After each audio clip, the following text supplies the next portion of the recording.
एक भोंदू रहता था, पर वो इतना सीधा था कि सब प्यार से उसको भोंदू ही बुलाते थे। गायों की सेवा करता था और जिस आश्रम में रहता था वहां के गुरुदेव शाम को प्रवचन करते थे तो सबसे पीछे बैठ के सुनता था। भोंदू को लगता था गुरुजी जो बोल रहे हैं ये बिल्कुल सत्य है, इसमें कोई झूठ नहीं है। एक दिन गुरुजी प्रवचन करते हुए बोले, यमुना के पल्ली पार भांडीर वन में ठाकुर जी गैया चराने आए। भांडीर वन का नाम सुनते भोंदू कान खड़े हो गए। बोले भांडीर वन तो मैं जाता हूं गैया लेके, मुझे तो कभी मिले नहीं वहां पे। अरे मुंह में ही कमी होगी, मुंह में ही सामर्थ्य नहीं होगी उनको देखवे कि मैं ही नहीं देख पाए होंगे, वो तो आते होंगे वहां पे, मुझे ना दिखे होंगे। भोंदू ने पहली बार जिज्ञासा करी, गुरुदेव ठाकुर जी दिखते कैसे हैं? तो गुरुदेव भी हंस गया, अच्छा भोंदू पूछ रहा है, बैठ जाओ बताते हैं। मोर मुकुट पहनते हैं ठाकुर जी, और बोले दो कान हैं लेकिन कुंडल एक ही पहनते हैं। ठाकुर जी ऐसे पुष्प तोड़ के कान के ऊपर लगा लेते हैं, दोनों कानों में एक ही कुंडल को फेर फेर के पहनते। ठाकुर जी पीली पीतांबरी, ऐसी ठाकुर जी पीली पहनते हैं, पीली पीतांबरी। माला कैसी पहनते हैं आती है, ठाकुर जी ऐसी पहनते हैं पूरी पैरों तक जाए। ये देखो गुरु जी कह रहे हैं तो निश्चित है भंडीर वन में आते हैं ठाकुर जी। भोंदू अपनी गैया लेकर के भंडीर वन पहुंच गया। गैया चर रही थी, अब भोंदू ढूंढ रहा है, कभी वृक्ष के नीचे जाके देखे, कभी कहीं देखे, कभी ढूंढे कहीं से चंदन की सुगंधी आ जाए। गुरुजी बता रहे थे उनमें से चंदन की सुगंधी आती है, क्या पता कन्हैया यहीं कहीं हो। इतने भाव से, इतने प्रेम से और इतने भोलेपन से ढूंढने लगा ठाकुर जी को, और ठाकुर जी नहीं मिलते ना तो अपने आप को ही कोसता, मुंह में योग्यता ना होगी यही मारे ना मिल रहे, ठाकुर जी तो यही है। गुरु जी की बात गलत नहीं है, ठाकुर जी तो यही है। उसके उस सहज भाव पर, उसके उस सरल भोंदूपने पर ठाकुर जी रीझ गए। और इतने में ही भोंदू हताश निराश उदास बैठा था, खुद को कोस रहा था, मुंह में योग्यता ना है, मुंह ठाकुर जी मिलना है रहे। इतने में ही देखा सामने से असंख्य गायों का झुंड आ रहा है, और भोंदू ने जैसे उन गायों को देखा, ऐसी गाय कभी देखी नहीं, अलग गाय, सींग चमक रहे हैं, सींगों के ऊपर के भाग में सोने चांदी मढ़े हुए हैं, ऐसी ऐसी सुंदर सुंदर तंदुरुस्त गैया। तभी देख रहा है भोंदू पीतांबरी पहनी है, गले में वैजंती माला धारण की है, सिर पर पाग पहनी है, एक कान में कुंडल है, मंद मंद मुस्कुरा करके दतुइयां दिखा रहे हैं, कटाक्ष नेत्रों से कभी इधर देख रहे हैं कभी उधर देख रहे हैं, अपनी वेणु को कमर में कस करके गैयाओं के गले में गलवैयां डाल करके श्याम सुंदर भोंदू की तरफ चलते भय आ रहे हैं। ये दृश्य देखकर के हाथ पांव कांपने लगे भोंदू के। उसको लगा मेरे पास तो आएंगे ही नहीं है, वहीं से मुड़ जाएंगे, अब मैं उनके पास जाके उनको असहज नहीं करूंगा, यहीं से देख लूं, यहीं से प्रणाम कर लूं। लेकिन जैसे जैसे प्रणाम करके ऊपर देखता, ठाकुर जी और पास आ रहे हैं, और पास आ रहे हैं, और पास आ रहे हैं। जैसे ही ठाकुर जी आकर के बैठे, भोंदू के पास शब्द नहीं है, हाथ पैर कंपित हो रहे हैं, उसको सूझ ही नहीं रहा करूं क्या मैं, इनके लिए क्या बिछाऊं, कहां बैठाऊं। ठाकुर जी ने अपने आप ही भोंदू के गले में हाथ डाली, अरे तेरा नाम कहा है?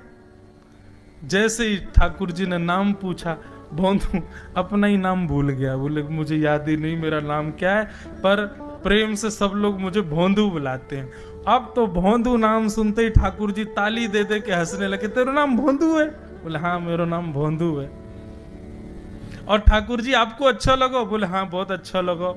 आपको नाम कहा है? ठाकुर जी बोले तुम वो ना जाने?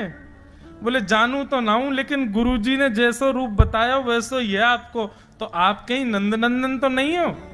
ठाकुर जी बोले हाँ मैं नंद नंदन नहीं हूं, यशोदा जी को लाला, नंद जी को लाला। भोंदू बोलो जय हो भगवान, आज आपके दर्शन है गए। गुरु जी और सब बालकन को तो आप शायद रोज ही मिलते होंगे, लेकिन मैं ही अभागो मुंह को आप आज ही मिले हो। ठाकुर जी बोले अब चल बात मत बनावे, जल्दी कछु खवा, मुंह को भूख लग रही है। भोंदू एक कपड़े में रोटी बांध के उसमें मिर्च और गुड़ रख करके लेके गया। 2 रोटी थी। भोंदू ने जैसे खोली, एक रोटी ठाकुर जी के सामने धर दी, एक अपने पास रख ली, बोले मैं भी तो खाऊंगा। ठाकुर जी ने बढ़िया रोटी ऐसे घुमाई और प्रेम से गुड़ खामे और रोटी पान लगे प्रेम से, और ठाकुर जी तो चप चप करके नेक देर में पा गए। भोंदू तो भूल ही गयो, मुँह खानो भी वो ठाकुर जी को ही देख रहा है। ठाकुर जी बोले और जोर की भूख लगी, ला अपनी रोटी दे दे। भोंदू बोलो मुँह को भी भूख लगी है। बोले अच्छा चल आधी आधी खा ले, या मैं ते आधी तू खा ले आधी मैं खा लूं, दोनों खा लिए। कल ते नेक्स्ट से ज्यादा सी रोटी ले आइयो, भूख ज्यादा लगे, और सुन यही समय आइयो, मिलूंगा कल भी तोते। ठाकुर जी अपने मार्ग पर चले गए। भोंदू इतना प्रसन्न है, बोले आज मुझको ठाकुर जी मिल गए। गुरुदेव के प्रवचन का समय हो गया, भोंदू पीछे जाके बैठ गया, अपने गुरुदेव को प्रणाम करे, इनकी कृपा से ठाकुर जी मिले। उसने किसी को नहीं बताया, उसको लगा सबको ही मिलते हैं भगवान, मुझे ही मिले हैं बहुत दिन बाद। दूसरे दिन भोंदू खूब सारी सामग्री रसोई घर में इकट्ठा करके जाने लगा। किसी ने जाके गुरुदेव से कह दिया कि भोंदू बहुत सारी सामग्री ले जा रहा है। गुरुदेव ने जाके कही, भोंदू उतनी सामग्री ले जा रहा हो भैया, वो भंडारो करेगो का? नहीं गुरुजी भंडारो तो नहीं करूंगा, वो नंद नंदन नाम है, वो यशोदा नंदन मदन मोहन, वो अपनी गैया चरा के आए, कल भी आए, मेरी रोटी खा गए, मैं भूखो ही रहेगो कल। या हमारे ज्यादा सी ले जा रहा हूं, बेचारे बहुत भूखे आए कल, कि उनको पेट भर जाएगा, मैं भी पा लूंगा, या हमारे गुरुजी आज ज्यादा सामग्री ले जा रहा हूं। गुरुदेव ने मन में सोचा, ये बात कोई और कहे तो अविश्वास किया जा सकता है, लेकिन भोंदू झूठ नहीं बोलता। भोंदू कभी झूठ नहीं बोलता, भोंदू की बात पर विश्वास करना ही पड़ेगा। गुरुदेव बोले सुन सुन, ठाकुर जी आए थे? बोले हाँ। अच्छा, उनका रूप कैसा था? जैसा रूप आपने बताया था ना गुरुजी, बिल्कुल वैसा, ऐसे कटाक्ष नेत्र, मोती जैसे दांत, ठाकुर जी की मुस्कान ऐसी, पाग ऐसी, कान ऐसे। गुरुदेव के तो नेत्र बंद हो गए, वे सब अनुभव करने लगे। लेकिन गुरुदेव बोले रूप कैसा भी बता दे, चरण यदि इसने बता दिए तो मैं मान जाऊंगा कि ठाकुर जी थे। अच्छा तूने चरण देखे? बोले हाँ गुरुजी मैंने चरण देखे। चरण कैसे थे? ठाकुर जी के चरण जब वो चल करके आगे बढ़ते हैं ना तो चिन्ह बन जाते हैं। कहीं ध्वजा बनी थी, कहीं शंख बना था, कहीं कुछ बना था, और उनके जो नखून है ना उनमें से ऐसा लगता है मानो जैसे कोमल का पराग हो, कमल का पराग हो। और चरणों का रंग कैसा, जैसे मानो जैसे गुरुदेव कमल होता है ना, कमल की आकृति, ऐसे ठाकुर जी के चरण। जब चरण का यथावत वर्णन भोंदू ने कर दिया, गुरुदेव समझ गए, बोले निश्चित ठाकुर जी आते। नहीं तो भोंदू कहां जाने, इतनी बुद्धि नहीं है उस पे कि वो इतना सब कुछ ढूंढ धाड़ के मुझे बताए। भोंदू एक काम करेगा? बोले हाँ। ठाकुर जी आएंगे तो तेरे सखा बन गए? बोले हाँ।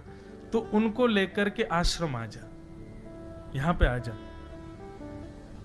भोंदू बोला कि इतने योग्य बालक हैं, लेकिन ठाकुर जी ने किसी से नहीं कही, मुझसे कही है। अगर मैंने ये काम नहीं किया तो मेरा जीवन व्यर्थ है। भोंदू को लगा ठाकुर जी सबसे ही मिलते हैं, गुरुजी किसी से भी कह के बुलवा लेते, मुझको काम दिया। भोंदू ने तो उसको अपने हृदय में ले लिया, अब ये काम मुझे करना है। बोले गुरुजी मैं वचन दे के जा रहा हूं, ठाकुर जी को मैं लेके आऊंगा। जा बेटा।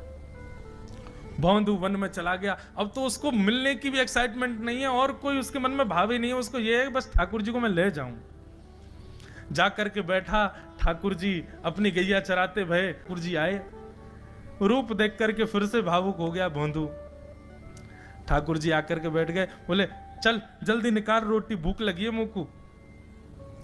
भोंदू सजाता जा रहा है थाली, ठाकुर जी को देता जा रहा है। बोले जय जय एक प्रार्थना करूं? बोले करो।